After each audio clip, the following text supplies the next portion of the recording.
नमस्कार दोस्तों, आज के इस वीडियो में हम लोग एक्सेल में कूप डे बीएस फार्मूला को पढ़ेंगे। जी हाँ, कूप डे बीएस फार्मूला को।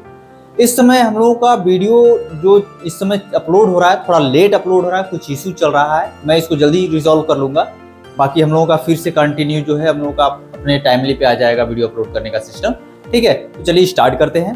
तो यहाँ पर देखिए मैंने कूप डे बीएस फार्मूला को लिख दिया है और यहाँ पर मैंने एक डाटा बनाया हुआ है। लेकिन एक बात बताइए, कूप डे बीएस का यूज होता कहाँ है? आप सोच रहे होंगे कूप डे बीएस का यूज कहाँ होगा। मैं बता रहा हूं। देखिए, सपोज कि आपने फलाने से ले लिया 1,00,000 रुपया उधार या लोन।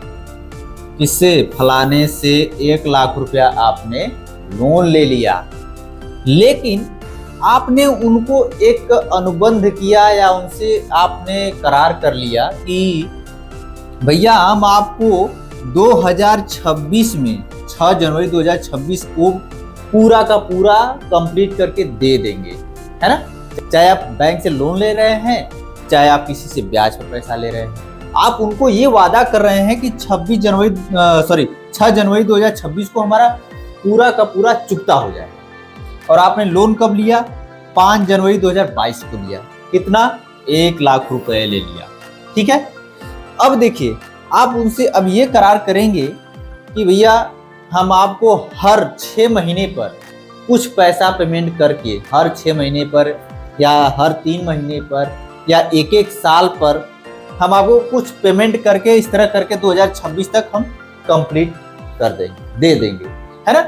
तो उस कंडीशन में अब जो आज का डेट, चाहे आपने आज लोन पेमेंट किया है, चाहे आज आपने लोन को इशू करवाया है ना, तो आज से आपने जो इशू करवाया है और अगला जो पेमेंट आप करेंगे, बीच में जो पैसा पेमेंट करेंगे कुछ न कुछ, तो उसके बीच में कितना दिन बचा है हम उसको इससे कैलकुलेट करते हैं। देखिए सिंपल है। कहाँ आएंगे? पहले फाइनेंशियल पर, उसके बाद कूप डे बीएस पर आएंगे, है ना। कूप डे बीएस पर जब आएंगे तो यहाँ पर हमारा जो डायलॉग बॉक्स ओपन हो गया है, इसमें सेटलमेंट डेट, इसमें दे रहा है सेटलमेंट डेट, है ना। तो सेटलमेंट डेट पर हम लोग इसको उठा लेते हैं। उसके बाद मैच्योरिटी को हम लोग यहाँ से उठा लेते हैं। ये देखिए, इसको मैंने सेलेक्ट कर लिया। उसके बाद दिखा रहा है फ्रीक्वेंसी, है ना। फ्रीक्वेंसी में क्या होता है कि आप 1 साल में पेमेंट करना चाहते हैं, कि 3 महीने में करना चाहते हैं, कि 6 महीने में करना चाहते हैं, किस सिस्टम पर पेमेंट करना चाहते हैं, वो यहाँ पर फ्रीक्वेंसी डाला जाएगा, कोड डाला जाएगा। तो जब हम इसको डिटेल में बताने लगेंगे तो हम बता देंगे कि फ्रीक्वेंसी कब और कितना डालना है। ठीक है। फिलहाल मैंने यहाँ पर फ्रीक्वेंसी को 2 रखा है, तो मैं इसको रख लिया यहाँ पर इस तरह 2। ये 2 जो है ये दिखाएगा कि हम 6 महीने पर पेमेंट करेंगे। ठीक है। उसके बाद बेसिस है, बेसिस पे नहीं भी कैलकुलेट करेंगे इसको तो भी कोई दिक्कत नहीं है, हम इसे छोड़ देते हैं। हमने कर दिया ओके। ठीक है।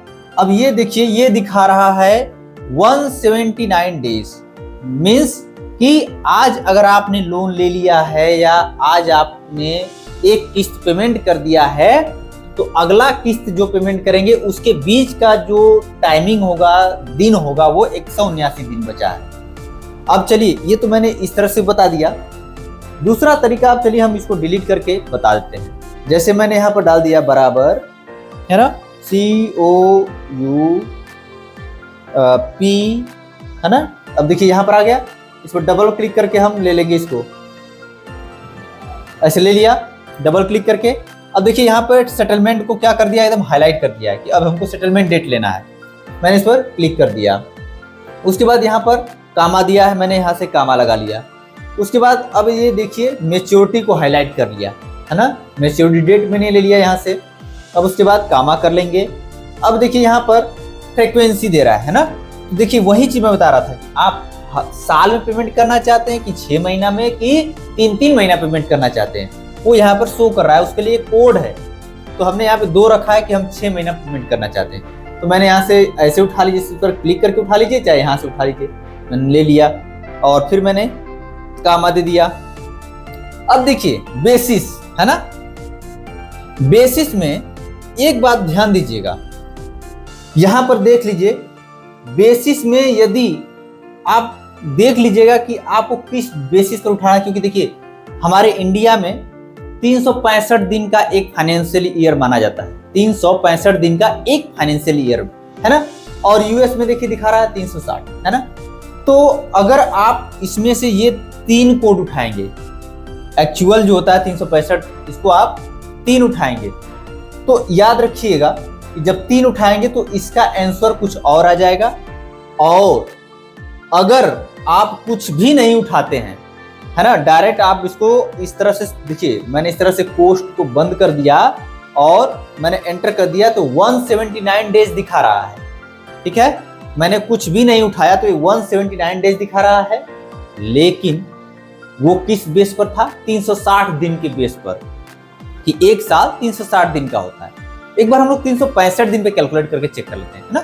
तो मैंने यहाँ पर डबल क्लिक कर दिया तो हमारा यहाँ पर ये बन रहा है, चलिए मैं इसको कामा लगा दिया और देखिए मैं 365 दिन पर दिखा रहा है 3, है ना, 3 कोड है, मैंने यहाँ पे ले लिया 3 और चलिए मैंने इसको एंटर कर दिया।